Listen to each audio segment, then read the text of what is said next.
welcome aboard. My name is Mouse.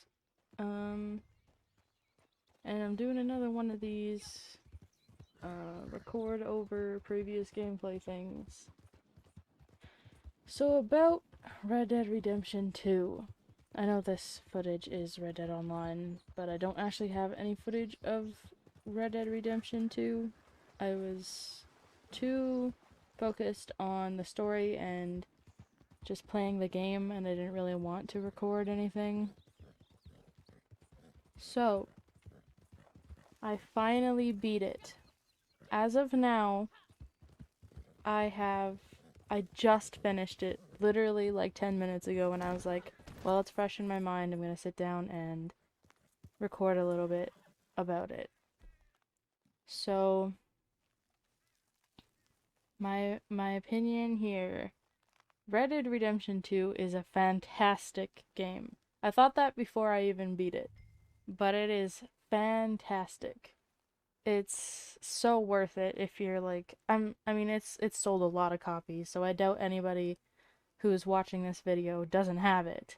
But if you're ever thinking, if you don't have it and you're thinking about getting it, 120% get it. It's just wonderful. Now here's where some spoilers come in. And if you don't want spoilers, well, I don't know when you can skip ahead to because I am recording this in the present, but I will probably put a little thing up now saying when to skip to. I am disappointed in Dutch. And okay, first of all, let me just clarify. I know this is a game. I know they're not real people. It's a story. But Rockstar did a really good job of telling this story. I knew that Arthur's death was coming before it came, but it still destroyed me when he died. And playing as John afterwards and having Arthur's guns and Arthur's journal, and like when I took a moment to maintain the pistols that I had Arthur using, I looked at them and I almost cried because I was like, he has Arthur's guns. And, you know, like, of course, leave it to a woman to cry, whatever. Make fun of me all you want, but it was sad when Arthur died, okay? And, yeah,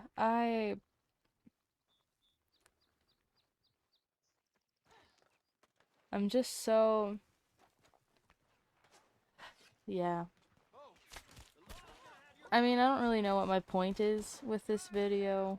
I guess it's just like a just chatting opinions about the story mode now that I finally beat it. And I love the game. Yes, I primarily play online, but that's just because I like having my own character and I like, you know, playing as my own character.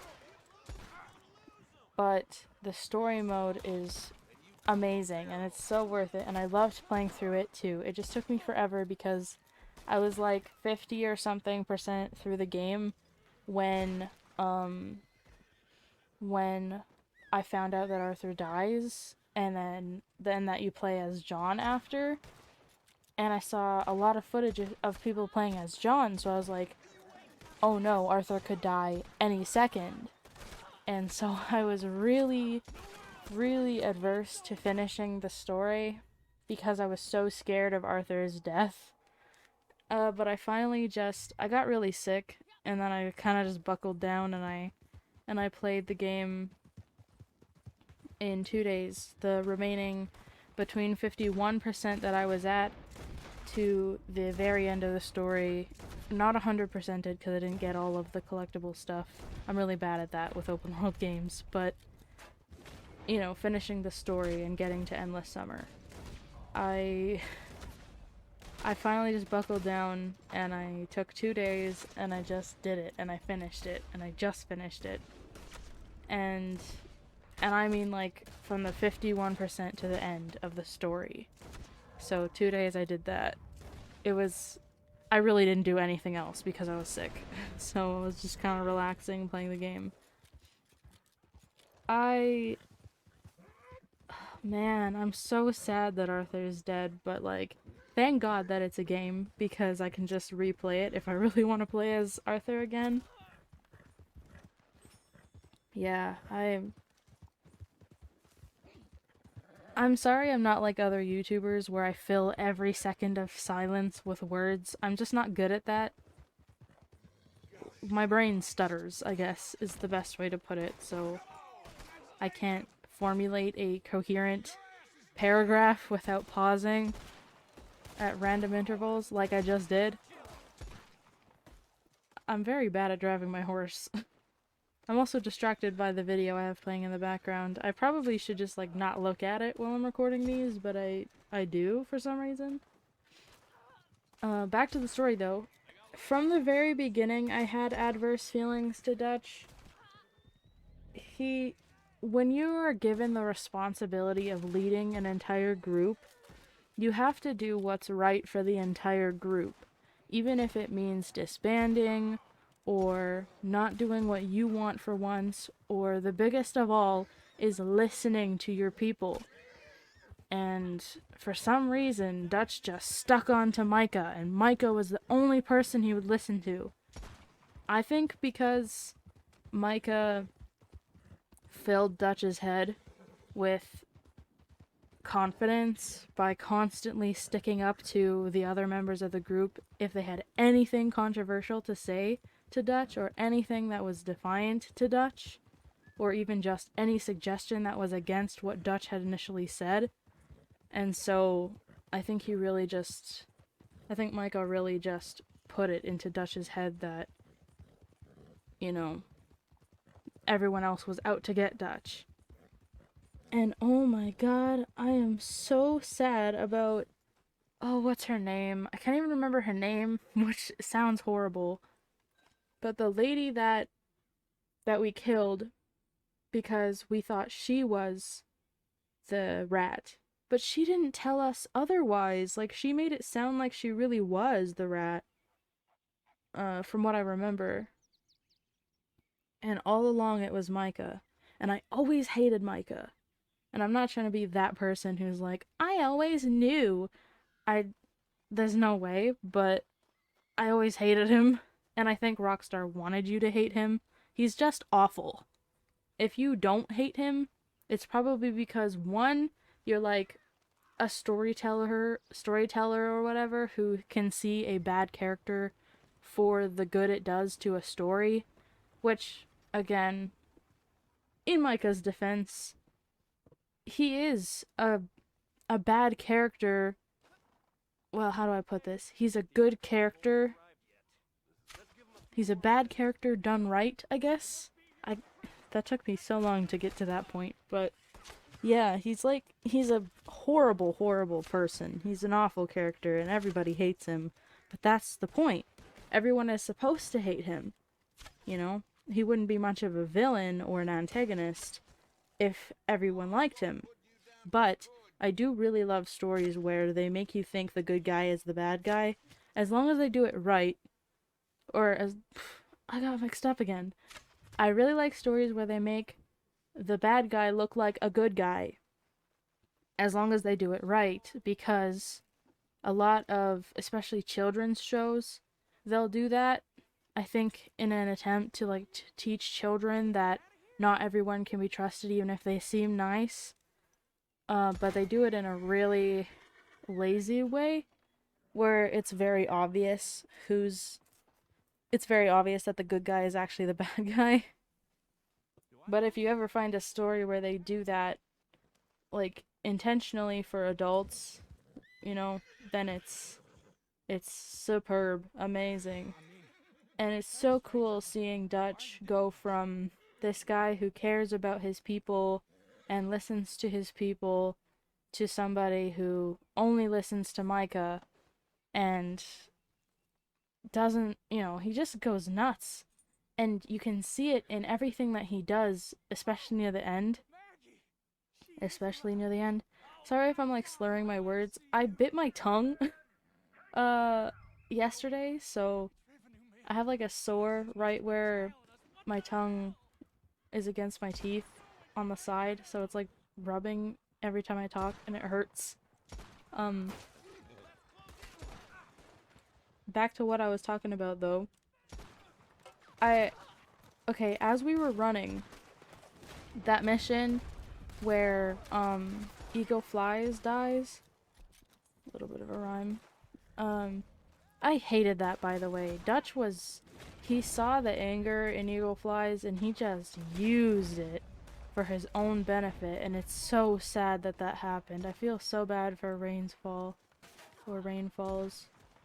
Um, but it was so crazy because we were running and Dutch got so mad that people were following Arthur, but like Arthur was always the quiet leader, you know, the guy behind all of Dutch's speeches and antics and stuff. Arthur's the one that brings the camp money and food and, you know, I myself as Arthur brought in almost $2,000 for that camp.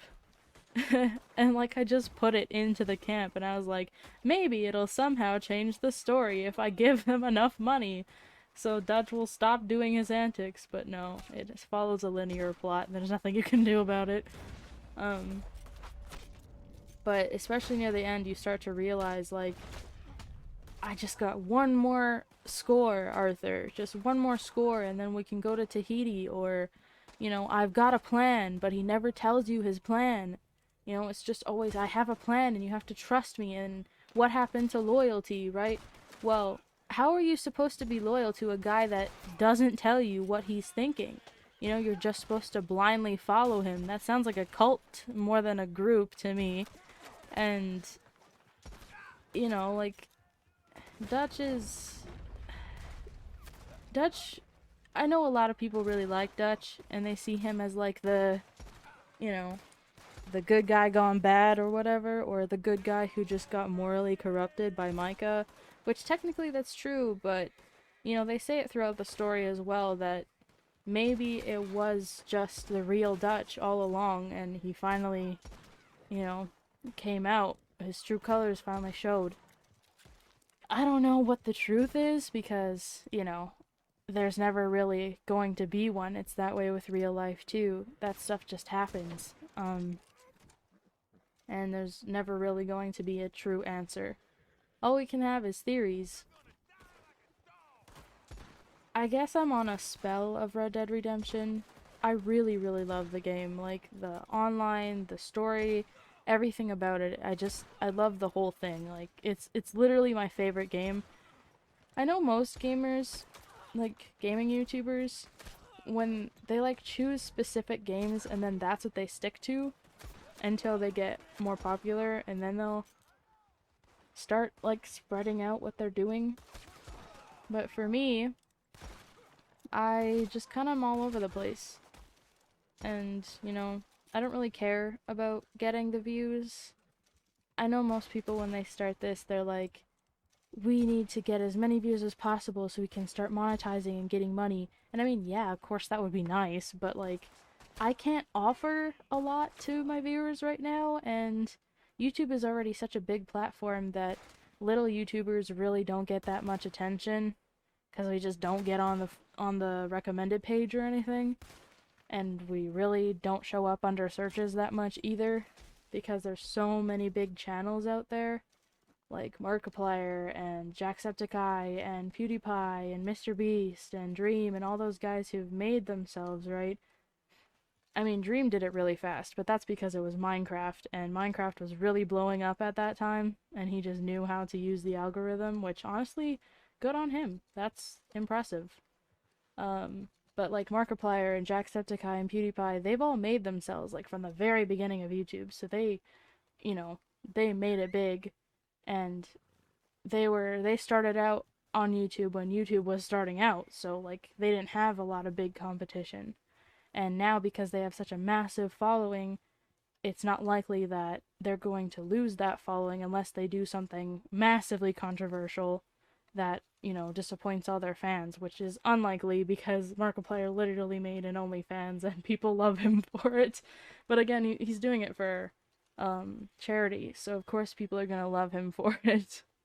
Um, Plus also, I don't know if you guys have noticed, but there's not a whole lot of very popular women YouTubers. Um, I don't know where I'm going with this. I guess the point is, my content is all over the place, mostly because I'm not really focused on really getting into YouTube and doing it as a job.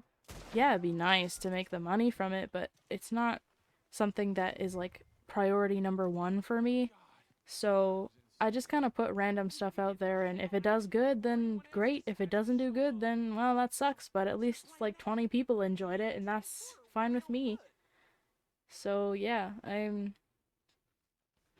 yeah, I don't know. I'm